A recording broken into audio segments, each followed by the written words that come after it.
Welcome to Philadelphia Walks PTSD. My name is Sharon Cole or Sharon or Cole. Doesn't matter what you decide to call me: rat, pig, horse, cow, lizard, dinosaur, squirrel. Turns out, don't care. I am here on day 106 of my one video each day, 365 day campaign raising money for a life lost, tortured, raped, stolen, and so much more, harassed to death to the point of having no clue which way to go, how to best earn a living, and so forth and so on. I've had many jobs in my life, some traditional, some not so traditional. I've worked quite a bit and have to admit I work my ass off, and I would like to have something to show for that.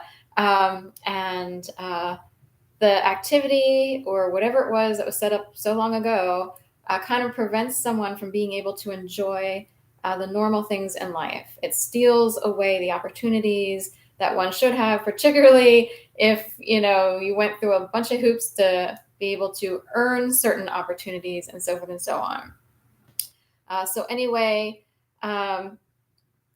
My experience started off on the fourth Monday of January 2011. I was made to believe I'd be murdered in my apartment through a series of orchestrated events. And whoever created those events is an incredibly high-level coward with a lot of money who did something so invisibly, per se, that you can't really prove it. You can't seek out authorities for help. I don't know what they would do. In most cases, most people don't get justice in general. And if you're a liberal person who doesn't really want other people to suffer in a prison somewhere, even though those people create a prison around a person who was just leading her life. And those people may believe something so erroneous that it's embarrassing. And these people conduct sort of a vigilante justice.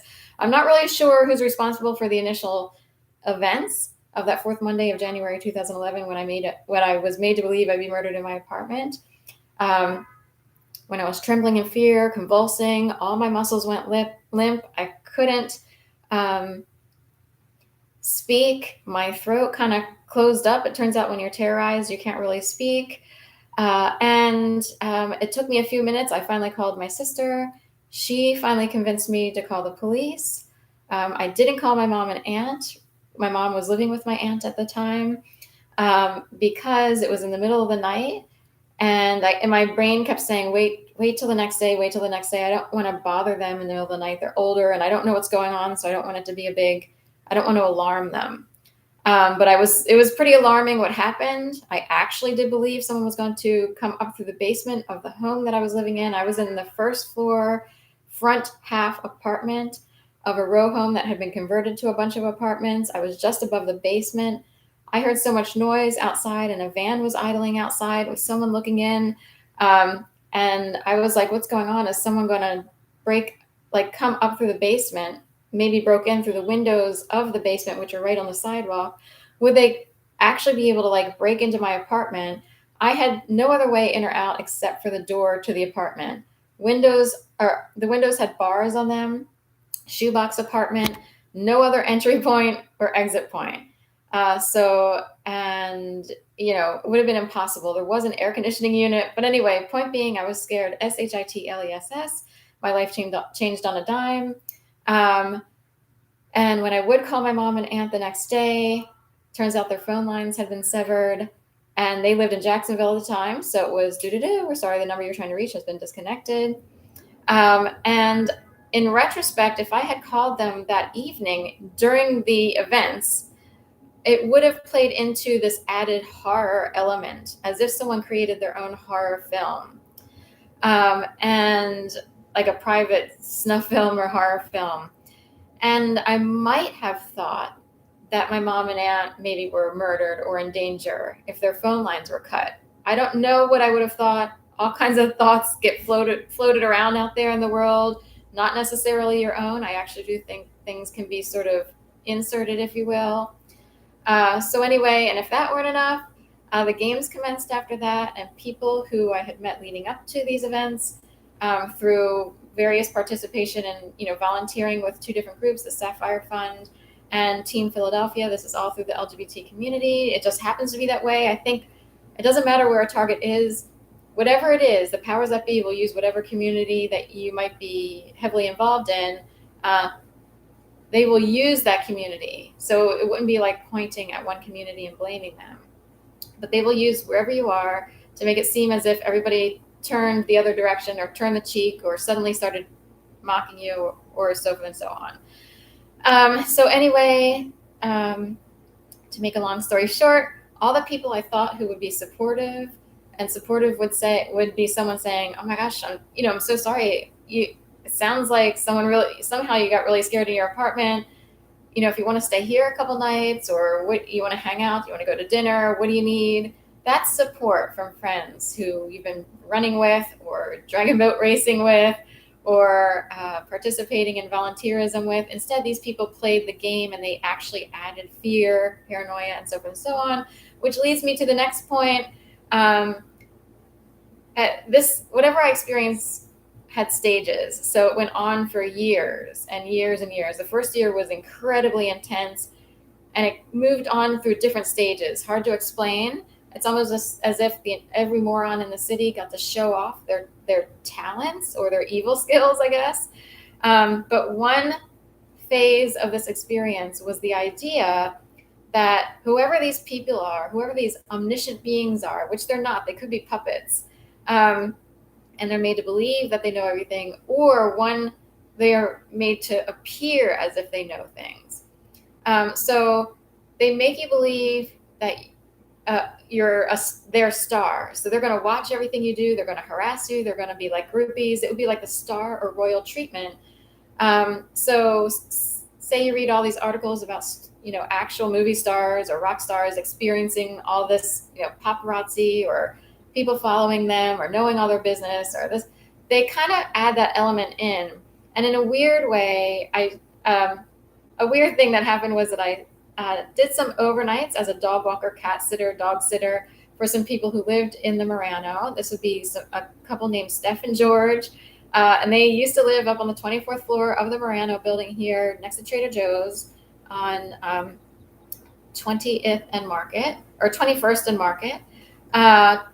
And there would be a children's book that I would find in the guest bedroom where I stayed while taking care of their dogs while they went on vacation for like 10 days. And the children's book seemed opposite of what a normal children's book would be. Like normal children's books would be like uplifting, hopeful, oh, we're going to pursue this. Yay. This was, how do I take down the star? Very good. An adult would say to their child, very good for diminishing that star, for getting rid of that star. And I was really confused by that book. I was like, it's all about teaching your kids how to get rid of a star. And technically, most children's books are about how to let the star shine brightly. So I don't know if it plays into this mentality that confuses people. And some people might actually create, publish, and purchase books specifically for this type of experience. It confused me very much. There are a lot of people out there who maybe they don't like the idea of someone being a star, or they mock the idea. Say you start a blog or you're a writer and you're trying to find whatever work you can get. Low-level writers, wherever you can get your byline, great. It's not about stardom. It's about, this is the only type of work I can do because I can't stomach most people or job places. So writers have this other way of earning a living, and it's actually a lot of hard work and little pay. Even people who make it big in the writing world technically don't get paid as much as people who do really dumb jobs. So anyway, the assumption would be from ignorant people that writers seek stardom. No, there are lots of writers who literally, what else am I going to do? I don't know how to earn a living any other way, and that's one way to do it without having to, talk shop or be dumb in the office. You know what I mean? So I don't know what this was, but I did experience this idea of, a star is born in a weird, gross, creepy kind of way where all these people mock the idea and turn you into their star. It got so bad that it's like, what if actual stars who are worth multi-millions of dollars turn regular people into their own personal stars and could be watching from a distance? Now you know what it's like, what we have to suffer with. We have to suffer with, living in a certain type of prison. In a way, they are very timed, maybe. They're told what to do, maybe, in order for protection and so forth and so on. So they live in their own purgatory as stars. And what if they turn regular people into stars and they start watching you? And they're like, this is great. They have their own way of viewing a regular person trying to make it on the street. It's their own entertainment. Say a regular person becomes entertainment for stars who have nothing better to do while they sit on their fat asses with millions and millions of dollars. So anyway, that was the topic today. It's day 106 of my one video each day, 365-day campaign, raising money for being tortured so badly. It's a miracle I'm actually standing today.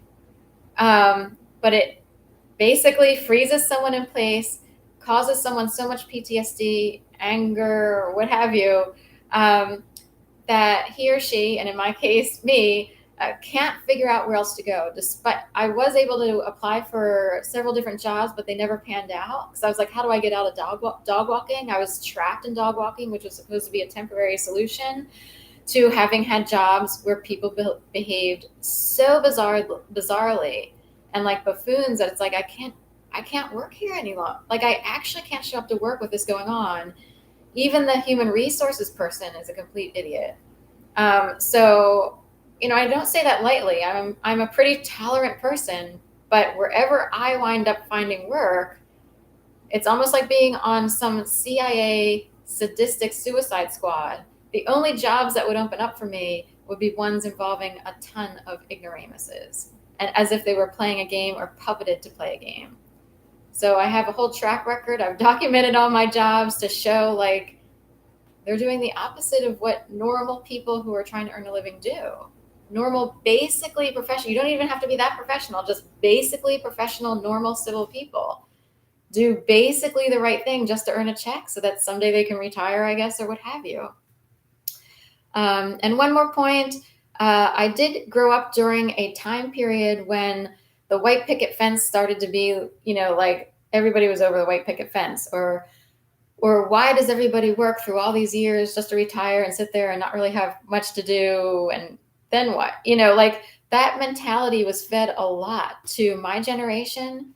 So I actually believe a whole large group of people had this milieu or mindset of a time period where they would seek out other ways to earn a living so that they didn't wind up in the 1950s very regimented. You work this many years, you trudge through, hopefully your workplace is okay, then you retire, then I guess like you enjoy beach life or whatever. I don't know what people do after they retire. Some people travel, some people, but my generation experienced opposite messaging of, instead of having to put up with a 9-to-5 grind for X amount of years and all the BS, there are other ways to earn a living, independent contractors, freelancers, the .com industry.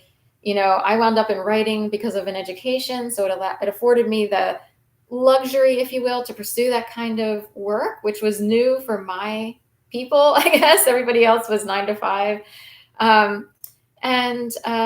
With that comes the inability to have an IRA or, a 401k, Roth, whatever, and the ability to retire. So in a way, our generation was sort of sold a bill of goods, which actually monetarily can take people down, even if intellectually it brings someone up.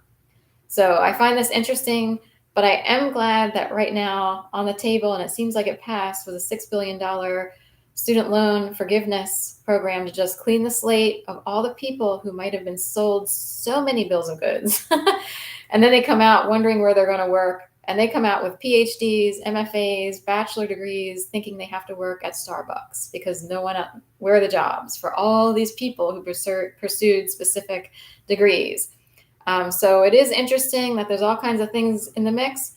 All I know is that I was tortured and terrorized the entire time, to the point of, after 8 years of this, someone up there in Handlerland, like I have no idea, had me yelling down the street at times, and I would call my mom and say, I totally flipped out because some guy opened his car door just as I was riding my bike by on South Street or what have you, and I almost ran right into his door, and I think he waited. I think he actually saw me in his mirror and waited. And I was trying to figure out, if he did it on purpose or not. And I flipped out, and that triggered all my PTSD. I'm calling my mom saying, "Oh my God, I'm screaming on the street. This is so not me to do this. I'm not like this." And that's what this type of experience creates. Someone who winds up doing things that aren't normally in their character per se. But anyway, so that's it. Thank you so much. Looking for any support I can get on April 16th, 2023, day 106. Thanks. Bye bye.